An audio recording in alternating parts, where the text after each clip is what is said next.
Hello everyone, welcome to our channel MP board English medium. So guys, physics की strategy के बाद आप लोगों की डिमांड पे मैं लेकर के आ चुका हूं केमिस्ट्री की स्ट्रेटजी की कैसे आप 2 महीने के अंदर अंदर केमिस्ट्री को खत्म कर सकते हैं। ध्यान से वीडियो को देखना गाइस, ट्रस्ट मी, आप लोगों को बहुत काम की चीज इस वाले वीडियो में मैं बताने वाला हूँ। तीनों प्रकार के बच्चों की इस वाली वीडियो में भी हम बात करेंगे, जिसने अभी तक कुछ भी नहीं पढ़ा, जिसकी थोड़ी बहुत तैयारी हो चुकी है और जिसकी अच्छी तैयारी हो चुकी है कि आप लोगों का अभी ये जो बचा हुआ समय है इसमें आखिर क्या करना है। तो आज की वीडियो को स्टार्ट करते हैं फटाफट से। तो हमारा टॉपिक है केमिस्ट्री की स्ट्रेटेजी, कि जैसे आप इस 2 मंथ में कैसे केमिस्ट्री को खत्म कर सकते हैं और कैसे इस सब्जेक्ट में 90+ ला सकते हैं। अगर आप लोगों का भी टारगेट है 90+ लेकर के आना, तो वीडियो को ध्यान से देखना। एंड गाइस, एक ओपिनियन मैं आप लोगों से चाहता हूं, अगर आप लोगों को बहुत ज्यादा दिक्कत है, आप लोग मुझसे कांटेक्ट नहीं कर पा रहे हैं, आप लोगों को डाउट्स पूछना है, तो मैं सोच रहा हूं कि एक लाइव हम हमारे एप्लीकेशन पे कंडक्ट करेंगे, जिसमें आप लोग मुझसे कनेक्ट कर सकते हैं। लाइव हम एक दूसरे के डाउट सॉल्व करेंगे। अगर आप लोग चाहते हैं कि एक लाइव सेशन हो तो प्लीज कमेंट में लाइव लाइव आप टाइप कर दो, ताकि मुझे पता चल सके कि कितने ज्यादा बच्चे इंटरेस्टेड है। तो हम हमारे एप्लीकेशन प्रेप गुरुजी पे लाइव सेशन जरूर से कंडक्ट करवाएंगे। ठीक, अब बात करें हम स्ट्रेटेजी की, तो देखो केमिस्ट्री सब्जेक्ट की अगर मैं बात करूं ना बेटा, तो यहाँ पे 4 प्रकार के क्वेश्चन आप लोगों को देखने मिलेंगे। पहला होते हैं ऑब्जेक्टिव टाइप क्वेश्चन, फिर आते हैं theoretical type question. Theoretical type questions कैसे, जिसमें आप लोगों को थोड़ी थ्योरी रहती है, लाइक नेमिंग रिएक्शंस हो गई, है ना, ये नेमिंग रिएक्शन, फिर ये कन्वर्जन कैसे हुआ, है ना। तो इस टाइप के क्वेश्चंस होते हैं जिसमें थोड़ी बहुत थ्योरी इन्वॉल्व रहती है, उसके पीछे का कुछ लॉजिक इन्वॉल्व रहता है। फिर उसके बाद आते हैं लर्निंग बेस्ड क्वेश्चन, जिसमें स्ट्रेट फॉरवर्ड आप लोगों को याद करना होता है, like name reactions. Name reactions में जो आप लोगों को रिएक्शन है वो तो याद ही करनी पड़ेगी।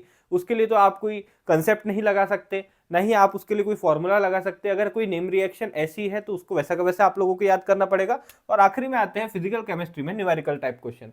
ये बहुत ज्यादा कम होते हैं न्यूमेरिकल क्वेश्चन, तो इस पर उतना ज्यादा टेंशन लेने की आप लोगों को बात नहीं। फिजिकल केमिस्ट्री में से 1-2 अगर न्यूमेरिकल आ गए तो आ गए। ठीक, तो ये 4 प्रकार के जो क्वेश्चंस हैं, ये मिलके आप लोगों के 70 नंबर बना रहे होते हैं केमिस्ट्री में। और अगर इसी चारों क्वेश्चंस को हमने कर लिया तो हमारी केमिस्ट्री अच्छी हो जाएगी एंड हमें अच्छे नंबर हम स्कोर कर सकते हैं। तो ये चारों क्वेश्चन को करने के लिए आप लोगों को सबसे ज्यादा जरूरत है किसी स्ट्रेटेजी की। एंड कोई भी strategy without time table is not a strategy. ठीक है, तो बिना टाइम टेबल के कोई भी स्ट्रेटेजी काम की नहीं है। तो पहले आपको मैं पिछले वीडियो में भी बोला था, फिक्स करो अपने उठने बैठने का टाइम, अपने सोने का टाइम, अपने खाना खाने का टाइम, कौन से सब्जेक्ट को कितना टाइम दे रहे हो। यहाँ से आप लोग ऐसे रेंडमली नहीं चल सकते गाइस कि मैं जब मन करा केमिस्ट्री पढ़ रहा हूँ, जब मन करा फिजिक्स। नहीं, आप लोगों को थोड़ा ध्यान देना होगा कि कौन से समय में आप कौन से सब्जेक्ट को टारगेट कर रहे हो। मैं हिंदी इंग्लिश को जल्दी जनरली सुबह शाम टारगेट किया करता था, उठने के बाद एंड सोने से पहले। एंड फिर जो मेरा पीक टाइम होता था, जहां मेरा दिमाग सबसे बढ़िया चल रहा होता था, उस समय में वाला सब्जेक्ट पढ़ता था जिसमें मुझे सबसे ज्यादा दिक्कत है। अगर आप लोगों को केमिस्ट्री में प्रॉब्लम आती है तो ऐसा टाइम फ्रेम चूज करो जहां आपको लगता है कि आप बहुत ज्यादा एक्टिव रहते हो, आप लोगों से चीजें अच्छे से होती है, तो उस समय बैठ के केमिस्ट्री पढ़ने का ट्राई करो।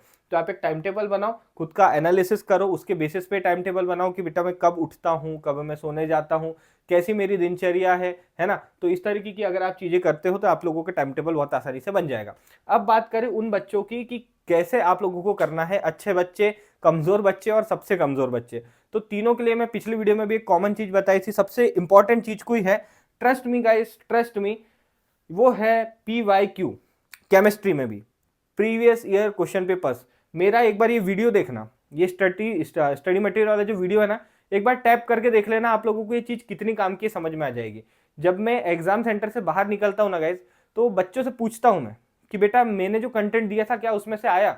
बच्चे मुझे क्वेश्चन पेपर खुद खोल के दिखाते कि भैया इतने क्वेश्चन इससे आए। मेरे जो नोट्स है वो प्रिंट आउट नोट्स मुझे दिखाते कि भैया ये देखो आपकी स्टडी मटेरियल, इससे हमने पढ़ा था, बहुत अच्छा गया पेपर। आप प्रीवियस चेक कर सकते हो मेरे चैनल पे डालिए।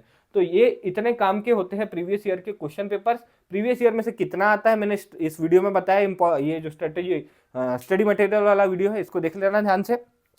अगर आप लोगों को कुछ नहीं करना, कुछ भी समझ में नहीं आ रहा है, तो अगर आप ओनली प्रीवियस ईयर भी कर लेते हो तो पिछले साल की जैसा हो सकता है कि 70 से 80% आपका वहीं से पेपर आ जाए। अगर आप लोगों को स्टडी मटेरियल मेरा मैं रिकमेंड करूंगा कि उसे परचेस कर लो। आप लोगों के प्रीवियस 13 साल की केमिस्ट्री के पेपर बहुत ही आसानी से प्रैक्टिस हो जाएंगे।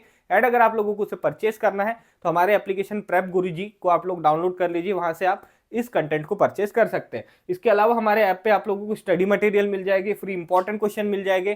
केमिस्ट्री के मैंने पूरे 10 चैप्टर के इंपॉर्टेंट क्वेश्चन डाल दिए हैं, फ्री वाले इंपॉर्टेंट क्वेश्चन, जिसका आप लोगों को आंसर बस निकालना है। क्वेश्चंस मैंने बता दिए हैं, नहीं देखे तो प्लेलिस्ट की लिंक दे रहा हूं, अदरवाइज ऐप पे फ्री ऑफ कॉस्ट वो 10 की 10 चैप्टर की PDF पड़ी है, आप जाओ के डाउनलोड करो और प्रैक्टिस कर सकते हो। उसके अलावा कुछ दिनों में आप लोगों की टेस्ट सीरीज में स्टार्ट करने वाला हूँ। उसके अलावा सैंपल पेपर भी मैं बना रहा हूँ केमिस्ट्री के, फिजिक्स के, बायोलॉजी के, मैथमेटिक्स के, जिसमें आप लोगों की प्रैक्टिस हो सकती है। एंड शॉर्ट समरी भी कुछ ही दिनों में हमारे एप्लीकेशन पे आने वाली है हिंदी इंग्लिश के लिए। तो ऐप आप लोगों के पास होना चाहिए, ऐप को डाउनलोड करो, स्टडी मटेरियल को परचेज करो एंड ये सारी जो फीचर्स है इसके भी फायदे उठा लो। अब बात करें ऐसे बच्चों की जिसकी अभी तक कुछ भी तैयारी नहीं हुई है, आप लोगों ने किताब अभी तक खोली भी नहीं है, तो क्या करना है। देखो गाइस, अगर आप ऐसे बच्चे हो जिसने केमिस्ट्री में अभी तक कुछ नहीं पढ़ा, किताब भी नहीं उठाई है, तो आप लोगों को मैं सजेस्ट करूंगा कि सबसे पहले ना सीरियस हो जाओ एंड समझने वाली चीज भूल जाओ, रटना चालू कर दो। जो जो इंपॉर्टेंट मैं बता रहा हूं उस चीज को रटना चालू करो। सबसे पहले आप लोगों को क्या करना है, या तो प्रीवियस ईयर, या तो मेरे इंपॉर्टेंट क्वेश्चन, या तो परीक्षा बोर्ड अगर आप लोगों के पास है। अगर कुछ भी नहीं करना, परीक्षा बोर्ड देख लेना, मैंने इंपॉर्टेंट क्वेश्चन परीक्षा बोर्ड में टिक करा है। इन तीनों चीज में से जो सबसे बेस्ट आप लोगों को लगती है, मेरी ओर से आप लोगों को मैं रिकमेंड करूंगा प्रीवियस ईयर के क्वेश्चन पेपर्स जो मेरी स्टडी मटेरियल में आप लोगों को मिल जाएंगे, उसको आप पढ़ लो। मेरी गारंटी है गाइस, पास तो हो जाओगे, कुछ नहीं तो पास तो हो ही जाओगे, क्योंकि अभी इतना टाइम ही नहीं बचा। एंड मैं आपकी कंडीशन अगर एनालाइज करूं कि अगर अभी तक किताब भी नहीं खोली है आपने, तो ये तीनों में से कोई एक चीज उठा के ईमानदारी से कर लेना, आप लोगों का बहुत सारे पेपर उसी में से आ जाएगा। न्यूमेरिकल भूल जाओ आप, क्योंकि वो आपसे नहीं बनने वाले। मैं देखो झूठा दिलासा नहीं दूंगा, रियलिटी पे बात करो, न्यूमेरिकल्स आप लोग छोड़ दो। ऑब्जेक्टिव टाइप चीटिंग करके लिख लेना, आजू बाजू से पूछ के लिख लेना, what ever the matter is. Objectives पे टाइम वेस्ट मत करो। जो मेजर आप लोगों का पोर्शन है, 5 क्वेश्चन को छोड़ के बाकी के जो 15 क्वेश्चन बनेंगे, उन 15 क्वेश्चंस की प्रैक्टिस आपको प्रीवियस ईयर से मैं रिकमेंड करूंगा।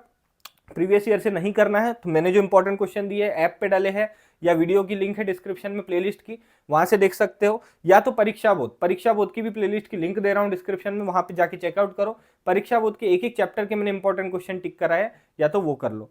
इन तीनों में से कोई एक भी चीज कर लूंगे तो आप लोगों के लिए बेनिफिशियल होगा। बहुत सारा समेट के खाने की कोशिश मत करना, आप लोग फंस जाओगे एंड हो सकता है कि आप लोग अटक भी जाओ केमिस्ट्री में, क्योंकि बहुत कॉम्प्लिकेटेड सब्जेक्ट है। अब बात करें उन बच्चों की जिनकी थोड़ी बहुत तैयारी हो चुकी है, तो देखो गाइस, मैंने जैसा पिछले वाले वीडियो में भी कहा था, आप या मैं भी इसी कैटेगरी में आता था, अभी भी वही हूं, है ना, उसी कैटेगरी में हूं। हम लोगों की सबसे बड़ी प्रॉब्लम होती है कि हमें पता ही नहीं होता कि हमारी प्रिपरेशन हो कितनी गई है। हमें ये पता है कि हाँ एकदम हम गड्ढे में भी नहीं है, बट हाँ गड्ढे से बाहर भी नहीं है, हम बीच में अटके हुए हैं। तो ये तो हमें नापना पड़ेगा ना कि कितना आखिर ऊपर उठ चुके हैं हम उस गड्ढे से। तो समझ रहे हो ना मेरी बात को। तो सबसे पहले आप खुद का एनालाइज करो एंड एक पेपर लो, पेन लो, हर चैप्टर में से उन चीजों को नोट डाउन कर लो कि आप लोगों को आता क्या क्या है। Note down what you know, आप लोगों की प्रिपरेशन हो कितनी गई है। अगर केमिस्ट्री के फर्स्ट चैप्टर में समझ लो, ऑर्गेनिक के फर्स्ट चैप्टर में 12 नेमिंग रिएक्शन है, तो उसमें से आप लोगों को अगर 5 आती है तो उसके नाम लिख के रख लो, ताकि आप उस पर टाइम वेस्ट ना करो। फिर उसके बाद अगर आप लोगों को कुछ चीज करना है तो मैं 3 चीज रिकमेंड करूंगा। पहला, मेरा पीवाईक्यू का स्टडी मटेरियल आप ले लो ऐप पे जाकर के। उसके बाद ये अगर हो जाता है तो मेरे इंपॉर्टेंट क्वेश्चन डाउनलोड कर लेना प्रेप गुरुजी ऐप से। और तीसरा, परीक्षा बोर्ड के इंपॉर्टेंट क्वेश्चन जो मैंने टिक कराए हैं वहां से ऑब्जेक्टिव्स वगैरह प्रैक्टिस कर लेना। तो ये 3 चीज आप कर लेते हो तो डेफिनेटली आप 90+ आराम से जा सकते हो केमिस्ट्री में, क्योंकि तीनों में आप लोगों की मैक्सिमम चीजें कवर अप हो जाएंगी। एंड अगर फिर भी टाइम बच रहा है तो एनसीईआरटी के पीछे जो कन्वर्जन्स दिए होते हैं, जो कंप्लीट द रिएक्शन दी होती है, अगर आप मेरी इंपॉर्टेंट क्वेश्चन की वीडियोस को देखोगे ना तो आप समझ जाओगे, तो वो चीज कर लेना, ठीक। अब बात करें उन बच्चों की जिनकी ऑलमोस्ट तैयारी हो चुकी है, बस भैया हमें थोड़ी थोड़ी और चीजों को इंप्रूव करना है और प्रिसाइज करना है, थोड़ा और निखार लाना है हमारी तैयारी में। तो आप क्या करो, देखो प्रीवियस ईयर तो आपको करना ही पड़ेगा बेटा। देखो अगर आपने प्रीवियस ईयर नहीं किया तो आप लोगों की तैयारी पूरी नहीं है अभी तक। मेरे स्टडी मटेरियल से कर लो, 13 साल की पेपर प्रैक्टिस हो जाएगी। अदरवाइज आपको जहां से भी पेपर मिले बट प्रीवियस ईयर की पेपर जरूर लगा लेना, ठीक। मैं रिकमेंड करूंगा कि पिछले 13 साल के पेपर जरूर लगा के जाना, ठीक। मेरे इंपॉर्टेंट क्वेश्चन कर लो। फिर उसके बाद अगर आप लोगों को लर्निंग बेस्ड क्वेश्चन करना है, जैसे कि complete the reactions, naming reactions, ये सारे तो आप एनसीईआरटी से, इवन न्यूमेरिकल्स, फिजिकल केमिस्ट्री का जो पार्ट है उसमें न्यूमेरिकल्स जो है वो एनसीईआरटी की बुक के पीछे जो दिए हुए होते हैं उनसे प्रैक्टिस कर लोगे तो आप लोगों का डेफिनेटली काम हो जाएगा। फिर उसके बाद अगर समय बच रहा है और ऑब्जेक्टिव आप लोगों को प्रैक्टिस करना है तो वो आप कर सकते हो परीक्षा बोर्ड से, जो कि मैंने टिक करवाए हैं, है ना, इंपॉर्टेंट क्वेश्चन भी करवाए हैं और बाकी ऑब्जेक्टिव आप लोगों को परीक्षा बोर्ड में मिल ही जाएंगे। तो इस तरीके से अगर आप लोग तैयारी करते हो तो डेफिनेटली केमिस्ट्री आप लोगों का बहुत अच्छा हो जाएगा। एंड जो बचा हुआ समय है इसमें इतनी ही चीज आप लोग करो। मैं नहीं रिकमेंड करूंगा कि कोई आप सैंपल पेपर्स पढ़ो कहीं से निकल के, क्योंकि ऐप पे मैं डाल दूंगा गाइस, ट्रस्ट में बहुत इंपॉर्टेंट चीज और बहुत ही रिसर्च करके मैं चीजें बनाता हूं, तो आप लोगों के काम जरूर आएंगे। कोई आप क्वेश्चन बैंक पे ध्यान मत देना कि एमपी बोर्ड से क्वेश्चन बैंक आई है या फिर कोई सैंपल पेपर एमपी बोर्ड से आए है, वो जस्ट प्रैक्टिस के लिए होते हैं, है ना। उन क्वेश्चन पेपर का या उन जो सैंपल पेपर्स आए हैं या वो जो क्वेश्चन बैंक है उसका पेपर से कोई लेना देना नहीं होता। अगर आप ये सोचोगे कि एमपी बोर्ड के क्वेश्चन पेपर्स है, सैंपल पेपर, इसमें से ही आएगा पेपर, तो नहीं, उसके भरोसे पे नहीं बैठना गाइस। वो एक प्रैक्टिस पॉइंट ऑफ व्यू से होता है, हर कोई रिलीज करता है। अगर आप सीबीएसई से एमपी बोर्ड में आए होंगे तो सीबीएसई वाला भी सैंपल पेपर रिलीज करता है, बट मुझे बताओ कि कितने लोगों ने उनको प्रैक्टिस किया होगा? मोस्ट प्रोबेबली कोई भी नहीं, कोई जानता भी नहीं होगा कि कहाँ है सैंपल पेपर सीबीएसई के। बट एमपी बोर्ड में इन सैंपल्स पेपर की इतनी ज़्यादा हवा उड़ा दी जाती है कि यही है माई बाप। तो इन चीज़ों को थोड़ा ध्यान में रखो, पढ़ना मत इसमें, मैं पर्सनल रिकमेंडेशन दे रहा हूँ। उन सैंपल पेपर से बस थोड़ा बहुत आता है ना, पूरा का पूरा अगर वो दे देंगे तो एक तरीके का पेपर लीक ही हो गया ना। वो तो पहले से ही बता के रखा है एमपी बोर्ड वालों ने कि आने क्या वाला है पेपर में, सैंपल पेपर में ही पूरा पेपर दे दिया। तो ऐसी चीज़ें नहीं होती। तो उनको बस इतना ही रखना कि हाँ, बस देख के एक बार साइड में कर दो। डिपेंडेंट मत रहना कि ये 4 सेट ऑफ पेपर हमने लगा लिए, 30-40 क्वेश्चन लगा लिए एंड वाह वाह हमारा तो सब कुछ हो गया। तो ऐसी गलतफहमी नहीं पालना। जितनी चीज़ें मैंने बताई है इसको ध्यान से समझो, इन्हीं को करो। एंड ट्रैप गुरुजी एप्लीकेशन को डाउनलोड करके स्टडी मटेरियल जरूर से परचेज कर लेना, थोड़ा ही समय बचा है। आखिरी में अगर परचेज करने की कोशिश करोगे तो वो भी आप लोगों को बर्डन लगेगा कि इतना सारा भी कैसे करें, तो वो बर्डन मत होने दो। ऐप को डाउनलोड करो, बहुत सारी चीज़ें आप लोगों को मिलेगी वहाँ पे। एंड ये वीडियो अगर आप लोगों को पसंद आया है तो इसको लाइक करना, अपने दोस्तों में शेयर करना ताकि हर किसी की हो सके help. Thank you for watching this video. मिलते हैं आप सभी से अगले वीडियो में।